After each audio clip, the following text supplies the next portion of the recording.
नमस्कार, आप देख रहे हैं न्यूज वन इंडिया। मैं हूं आपके साथ दीपिका ओझा। स्वागत है आपका लोकसभा के रण में। आज चुनावी सफर में हमारा काफिला पहुंच चुका है अमेठी जो कभी कांग्रेस का गढ़ हुआ करता था, और आज कांग्रेस के इस अभेद किले में सेंधमारी करने का काम किया है भारतीय जनता पार्टी ने। जी हां, 2014 के चुनाव में जब मोदी लहर में देश के तमाम सांसदों ने जीत दर्ज की थी, और उस वक्त ये सीट जब राहुल गांधी और स्मृति ईरानी की कांटे की टक्कर के लिए चर्चा का विषय बनी रही, लेकिन 2014 में कड़ी शिकस्त पाने के बाद स्मृति ईरानी लगातार अपने क्षेत्र में काम करती रही, और उसके बाद 2019 के चुनाव आए, और 2019 के चुनाव में राहुल गांधी को हराकर स्मृति ईरानी ने एक बम्पर जीत अपने नाम की। और ऐसे में जब 5 साल बीत गए हैं, 5 साल के इस कार्यकाल में कैसा रहा है स्मृति ईरानी का काम, और क्योंकि इस बार के चुनाव इसलिए भी दिलचस्प है क्योंकि कयास लगातार ये भी लगाए जा रहे थे कि एक बार फिर से अमेठी की जनता को कड़ा मुकाबला राहुल गांधी और स्मृति ईरानी के बीच में देखने को मिल सकता है। लेकिन इस बार कहानी कुछ अलग हुई। राहुल गांधी जो कि इस बार रायबरेली से चुनाव लड़ रहे हैं, एक तरफा मुकाबला लगभग इसे कहा जा सकता है, और आप इसी को लेकर चलिए जनता के बीच जाते हैं, जनता से जानते हैं कि आखिर 5 साल का कार्यकाल स्मृति ईरानी का किस तरह से रहा है, क्या काम से खुश है यहाँ की जनता या नहीं। जनता की जुबानी आपको सुनवाते हैं। चाचा ये बताइए, अमेठी के रहने वाले हैं, कितने सालों से अमेठी में रह रहे हैं? जन्म यही भाव है। अच्छा, तो ये बताइए कि स्मृति ईरानी जो कि मौजूदा सांसद है, एक बार फिर से चुनावी मैदान में है, क्या मुकाबला देख रहे हैं और क्या मुद्दे रहने वाले हैं? हम सब पहले के कांग्रेसी ही। अच्छा, हाँ। तो अब भी वही मन बना है या मन बदला है? नहीं, वही मना है। तो कांग्रेस को वोट करने वाले? हाँ बिल्कुल। अच्छा, किन मुद्दों के आधार पर आप मतदान करने जाएंगे? कुछ मुद्दे हैं, कुछ विकास कार्य जो आपको लगता है कि कांग्रेस कर सकती है अगर सत्ता में? बहुत क्या है। अच्छा, हाँ। ठीक है, आइए कुछ और लोगों से बातचीत करते हैं और उनका मन जानते हैं। क्या लग रहा है इस बार हवा किसके पक्ष में बह रही है? यहाँ तो स्पष्ट बहुमत है। स्मृति जी ने बहुत वर्क किया है, ऐसा नहीं काम नहीं किया है मैडम, काम बहुत किया है। रोडें बहुत बन गई हैं और लगातार जो है काम होता जा रहा है। मेरे हिसाब से तो लड़ाई है, लेकिन स्मृति ईरानी चूंकि यहाँ आती जाती है इसलिए उनका माहौल थोड़ा ज्यादा लग रहा है। कभी ये जो अमेठी है ये कांग्रेस का गढ़ हुआ करता था, लेकिन अब स्मृति ईरानी, क्योंकि आप भी कह रहे हैं कि काम बहुत हुआ है, तो अब ये बताइए कि क्या लग रहा है कि एक पक्षीय मुकाबला है कि अभी भी मुकाबला 2 पक्षीय है? नहीं, एक पक्षीय तो नहीं है, पूरी तरीके से नहीं कहा जा सकता है, क्योंकि राहुल गांधी नहीं आए हैं और अपना उन्होंने एक जो किशोरी लाल जी को भेजा है, वो भी पुरानी पार्टी के उनके सदस्य ही हैं, उनके फैमिली के मेंबर तरह हैं, तो वो भी लड़ाई लड़ रहे हैं। लेकिन ये कहना भी बहुत ज्यादा कॉन्फिडेंशियल तरीके से नहीं कहा जा सकता है कि हार जीत की गणना कौन आगे निकल सकता है। आपने क्या मन बनाया है, क्या लग रहा है इस बार अमेठी की जनता किसका भाग्य तय करने वाली है? अब भाग्य तो ऐसी जनता तय करेगी, लेकिन यहाँ पे जो है अमेठी में बहन जी स्मृति ईरानी जी जो है वो बार यहाँ से संपर्क बनाए हुए हैं और जनता के बीच आ रही हैं। उन्होंने अपना घर भी यहाँ बना लिया है, तो ज्यादा से ज्यादा जो है स्मृति ईरानी की तरफ ही जनता झुक रही है। अच्छा, कहते हैं क्योंकि 2014 के जो नतीजे रहे हैं उसके बाद लगातार 5 साल स्मृति ईरानी ने इस क्षेत्र में काम किया, 2019 में उसके नतीजे भी देखने को मिले हैं, लेकिन जब एक बार सांसद बन गई तो सांसद बनने के बाद के 5 साल कैसे रहे हैं? नहीं, मैडम जी के सांसद बनने के बाद बहुत अच्छे रहे हैं, क्योंकि इन्होंने जितना विकास किया 10 साल में राहुल गांधी ने नहीं किया। राहुल गांधी यहाँ आते भी नहीं थे। मैडम जी तो लगातार लगभग में दूसरे तीसरे महीने यहाँ दौरा करती हैं, कार्यकर्ताओं से मिलती हैं, लोग की जनताओं से मिलती हैं, उनकी समस्याएं सुनती हैं, उनके कामों पर ध्यान भी देती हैं। ठीक है। अच्छा, क्योंकि देखिए इस बार गठबंधन है, समाजवादी पार्टी और कांग्रेस एक साथ उत्तर प्रदेश में चुनावी मैदान में है, तो क्या लग रहा है, क्या इसका असर भी देखने को मिलेगा, क्या इसकी वजह से नुकसान पहुंचेगा एनडीए को? अमेठी में गठबंधन का कोई असर नहीं है। इसके पहले भी समाजवादी पार्टी यहाँ चुनाव नहीं लड़ती थी, इसलिए गठबंधन का कोई असर नहीं है। ये चुनाव पूरा विकास के मुद्दे पे हो रहा है और अमेठी में पुनः अमेठी की लोकप्रिय जो सांसद हैं वो पुनः चुनाव जीतेंगे। पूरी तरह से आश्वस्त हैं? बिल्कुल आश्वस्त हैं, क्योंकि उन्होंने क्षेत्र में लगातार संपर्क बनाए रखा है, लोगों के सुख दुख में शामिल हुई हैं, इसलिए लोगों का पूरा भरोसा है।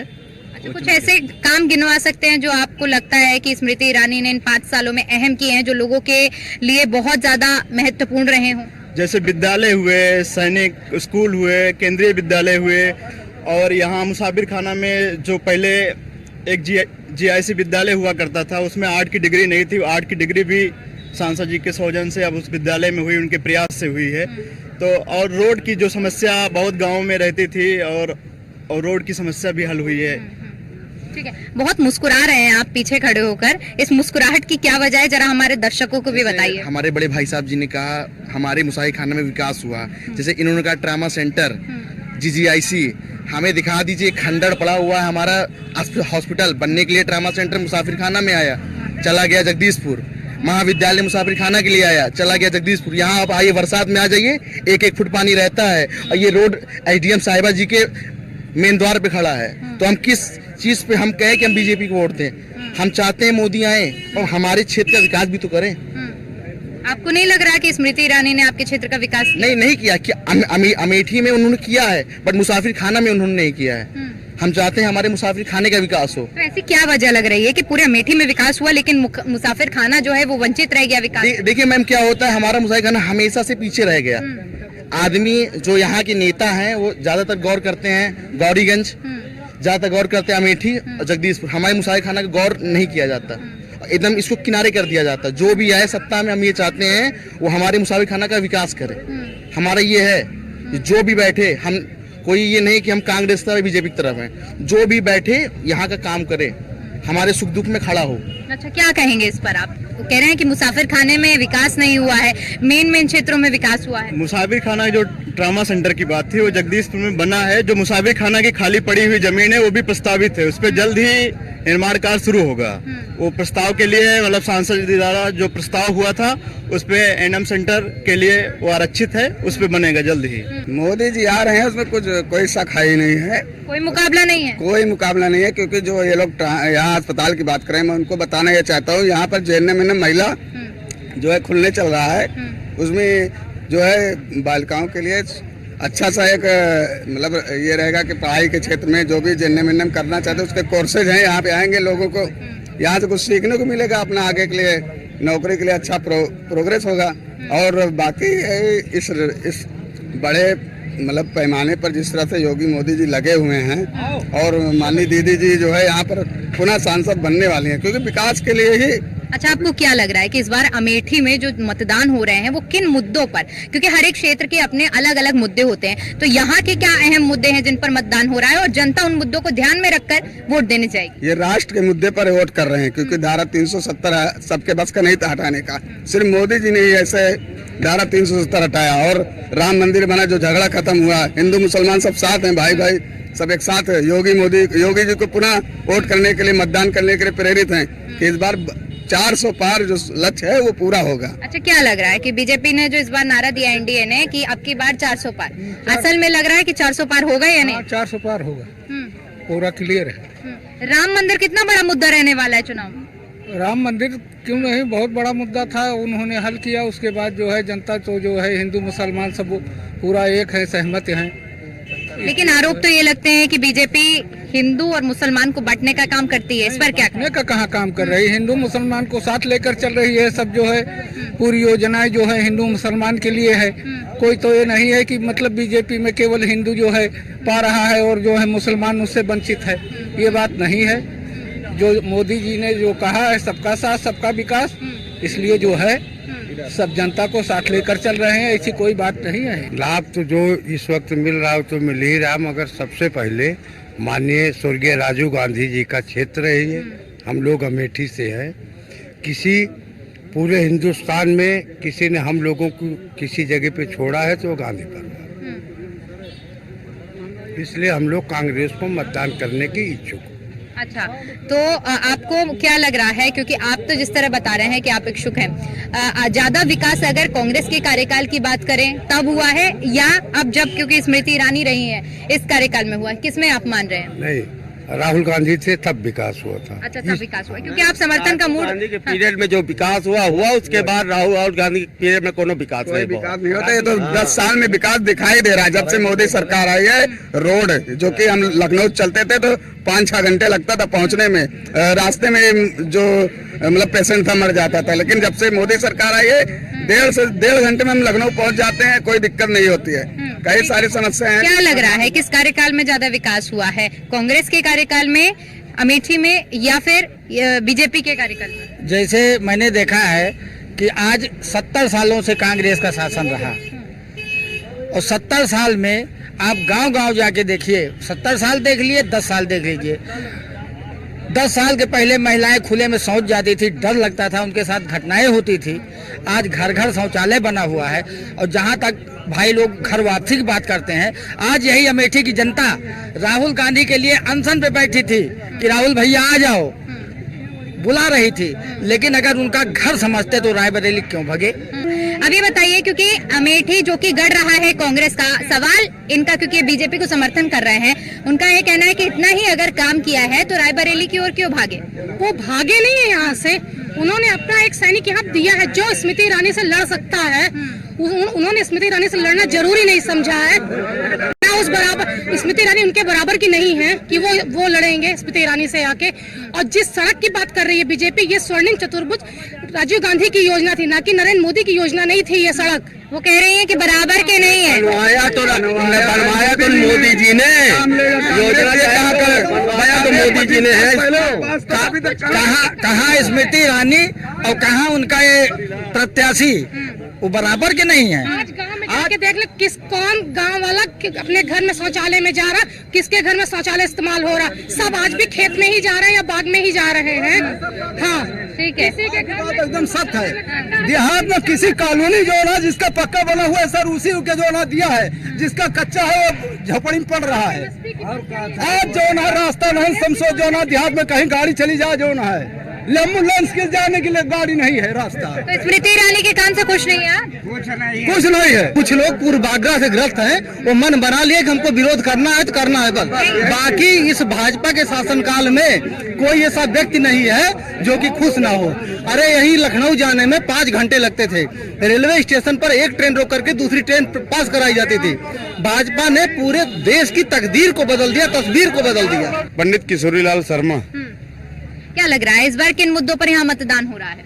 रोजगार, शिक्षा, स्वास्थ्य मेन मुद्दा। अगर बात करें कि 5 सालों के कार्यकाल को लेकर कई बार चर्चा हुई है कि स्मृति ईरानी लगातार अपने क्षेत्र में बनी रही हैं, जनता के घरों में जाकर उनके किसी भी छोटे मोटे कार्यक्रमों में तक में उन्होंने शामिल होने का काम किया है। क्या असल में आपको और आपके किसी जो आसपास के क्षेत्रों में आपने देखा है इस तरह की उनके संवाद हुआ है? सबसे जरूरत कोरोना काल में था कि एक दूसरे की मदद की जाए। कोरोना काल में सांसद महोदया गायब थी। अच्छा। कहीं नहीं दिखी। माननीय राहुल गांधी जी द्वारा खाद्य सामग्री भेजी गई थी तो वहाँ गौरीगंज मुख्यालय। अच्छा एक मिनट चिल्लाओ मत, बाद में बात कर लेना। बात पूरी रखिए आप, बात रखिए। भेजा गया और उसके बाद में एसडीएम महोदय गौरीगंज द्वारा जांच किया गया कि मतलब ये भेजा किसके द्वारा गया है। ये चीज नहीं होनी चाहिए। माननीय महोदया जी को भी भेजना चाहिए था कि खाने की व्यवस्था हो, सुख सुविधाएं हो, कोरोना की किटें भेजनी चाहिए थी जांच के लिए। ये सारी चीज तो मतलब अच्छा, ठीक है। आपने कहा कि स्मृति ईरानी ने नहीं भेजा किट वगैरह, कोई भी आर्थिक मदद नहीं की, लेकिन राहुल गांधी ने उस दौरान कोरोना में लोगों की मदद की है। तो ऐसी क्या वजह पड़ गई कि राहुल गांधी को अमेठी छोड़कर रायबरेली जाना पड़ा? जी, ये रायबरेली दरअसल उनकी माता जी जैसे सोनिया जी तो अपनी सीट छोड़कर अपनी माता जी की सीट बचाने के लिए गए हैं। एक क्वेश्चन का जवाब हो जाए। जैसे उनकी माता जी राज्यसभा सदस्य हो गई तो रायबरेली लड़ना अपनी पैतृक जो माता जी की सीट थी उस पर उन्होंने चुनाव नामांकन किया और चुनाव लड़ रहे हैं। और यहाँ पे अपने प्रतिनिधि जो कि 40 वर्ष से उन्होंने कांग्रेस अमेठी की सेवा की है, उनको चुनाव लड़ाया। और पंडित किशोरीलाल शर्मा एक एक व्यक्ति को जानते हैं, एक एक क्षेत्र को जानते हैं। ठीक है, अब जवाब ले लेते हैं, बताइए। हाँ, आप प्रश्न करिए। यहाँ से जब से स्मृति ईरानी आई हैं सांसद बनके, तब से क्षेत्र का बहुत विकास हुआ है। और हमारे भैया ने जो कहा कि कोरोना काल में उन्होंने किसी का कोई वो नहीं किया। मैं यहाँ के बार का प्रेसिडेंट था, सारी दवाई किट कोविशील्ड बुला के हमने लगवाया था। और सांसद जी बराबर बात करती थी, जो भी पीड़ित लोग कह रहे हैं कि राहुल गांधी ने किट भेजी है, सहायता भेजी है। अपना व्यू है, लेकिन मैं जो बता रहा हूँ एकदम अक्षरशः सत्य है। यहाँ कई बार सैनिटाइज किया गया। उसमें ये हो सकता है जैसे चाचा जी भाजपा से संबंधित थे और मैं कांग्रेस से संबंधित है, मैं कांग्रेस से संबंधित हूँ, तो कांग्रेस वालों ने कांग्रेस के पास भेजा सामग्री को। तो भेदभाव तो आप ही लोग कर रहे हैं ना। देखिए, राजनीतिक दलों के लिए पॉलिटिक्स से ऊपर उठकर जनता की जान बचाना है। आपने कहा कि आपने कांग्रेस का समर्थन किया, उन्होंने बीजेपी का, लेकिन उस वक्त जनता मर रही थी। मैं समर्थन नहीं कर रहा हूँ, मैं समर्थन नहीं कर रहा हूँ। जो सत्य है मैं वो बता रहा हूँ कि सांसद ने यहाँ क्या किया। ये बताइए, कोरोना का बहुत जिक्र हो रहा है कि स्मृति ईरानी ने लोगों तक मदद नहीं पहुंचाई है, राहुल गांधी ने मदद पहुंचाई है, क्या लग रहा है? क्योंकि आप इस क्षेत्र में रह रहे हैं, असल में मदद पहुंची है या नहीं पहुंची है? मैडम, ईरानी 5 साल में यहाँ एक पैसे का नहीं काम किया है, मतलब तो दूर की बात है। ये हमारा तहसील मुख्यालय सामने, भैया देखने दीजिए, इधर देखिए, इधर थोड़ा देखिए मैडम, देखिए ये हमारे मुख्यालय तहसील की सड़क, मुख्यालय की सड़क है। 5 साल से इसकी मरम्मत नहीं हुई, आज तक जो सांसद बाहर नहीं है। 5 साल से बरसात में आप आइए, कितना पानी रहता है, अंदर आप जा नहीं सकती। ये हाल हमारे अमेठी क्षेत्र का है और हमारी माननीय जो है सांसद महोदय। ठीक है, मान लीजिए कि अगर कोई भी रहता है शासन में, अगर कोई कमी रह गई है, तो क्या आप लोगों ने अपने प्रतिनिधियों से इस सड़क को लेकर, अपनी समस्या को लेकर बात रखी है? जी हाँ, एक नहीं अनेकों बार रखा गया। नहीं, तहसील पूरे क्षेत्र में सड़क का जाल बिछा हुआ है, पूरा नेशनल हाईवे, बड़ी बड़ी सड़कें बनी हुई। भाई हमें लग रहा है कांग्रेस भारी वोटों जीतेगी। कितनी टक्कर देख रहे हैं कांग्रेस यानी गठबंधन और एनडीए के बीच में? गठबंधन बहुत बढ़िया चुनाव लड़ रहा है। अच्छा, कुछ लोगों का आरोप है, देखिए कुछ अभी चाचा जी खड़े हुए थे, वो आरोप लगा रहे हैं कि सड़कें नहीं बनी है, काम अधूरे रह गए, क्या कहेंगे? हाँ, बिल्कुल नहीं बनी है, काम नहीं हुआ, काम बिल्कुल नहीं हुआ है यहाँ पे। अच्छा, आपकी नाराजगी थी, आपकी नाराजगी है कि मीडिया बात नहीं सुन रही। आपको पूरा मौका देती हूँ, 2 मिनट में अपनी पूरी बात पूरा करें। मैडम, 5 साल में सांसद महोदया ने जो है, जो पहले यहाँ योजनाएं चल रही थी, उनको ले जाने का कार्य किया है। जैसे ट्रिपल IT है, मेगा फूड पार्क है, हिंदुस्तान पेपर मिल है, ले तो गई महोदया ने, लेकिन यहाँ पर कोई भी बड़ा प्लान नहीं ले आई, कोई विकास कार्य नहीं किया है, केवल इसको उजाड़ने का कार्य किया है। ईर्ष्या, बस अमेठी से उनको ईर्ष्या है सांसद महोदया को, इसलिए यहाँ की जनता उनको भारी मतों से हरा रही है। उनकी जमानत जब्त हो जाएगी यहाँ पर। अरे यहाँ राहुल जी आते थे तो कोई अच्छा कपड़ा पहन के आता था, तो उसको बिगड़ जाते थे कि हम सामने कैसे आ गया कुर्ता पैजामा पहन। हम लोग अमेठी की जनता को संबोधित किया था कि अमेठी की जनता जो है कीचड़ से दाना उठा कर खाती है। बताइए, हम लोग कीचड़ से दाना उठा के खाते हैं? इसका जवाब मैडम ना, हम लोग राहुल गांधी जब जाए तो विदेश में हिंदुस्तान की बुराई करता है, तो क्या मतलब है इनका चुनाव लड़े के लिए? हमारे बीच एक अस्पताल था जो संजय गांधी जी ने निर्माण रखी थी, नींव रखी थी, आज 20 साल से चल रहा है। गरीब आदमी की सेवा होती थी, वो होती। किस अस्पताल में मरीज नहीं मरते? यानी अस्पताल नहीं बनाए गए इन 5 सालों में? नहीं, अस्पताल था जो 1.5 महीने के लिए बंद कर दिया गया। क्या लग रहा है, किसके पक्ष में? एक लड़का जो है विकलांग है, उसको कोई सुनवार नहीं है, न पेंशन है, न उनके भाई है, न राशन कार्ड है। शिकायत की आपने कभी? शिकायत करते हैं, कोई सुनवार नहीं है, न प्रधान, न कोई नहीं सुनवार है। चलिए, तो ये अमेठी की जनता है, देखिए, जहाँ पर अमेठी की जनता में मिली जुली राय हमें देखने को मिली है। कुछ लोगों का कहना है कि यहाँ विकास हुआ है, तो वहीं कुछ लोग नाराजगी भी व्यक्त कर रहे हैं, क्योंकि तमाम ऐसे मुद्दे हैं, चाहे जो छोटी मोटी जो सड़कें हैं उनका निर्माण नहीं हुआ है, तमाम ऐसे मुद्दे सामने आए हैं जिनको लेकर थोड़ी सी नाराजगी भी है। तो कुछ लोग वापस से स्मृति ईरानी को 5 साल का मौका देना चाह रहे हैं। अब देखने वाली बात ये होगी कि 4 जून को किसके पक्ष में नतीजे जाते हैं और किसकी सरकार बनती है। कैमरा पर्सन राज के साथ मैं दीपिका ओझा, अमेठी।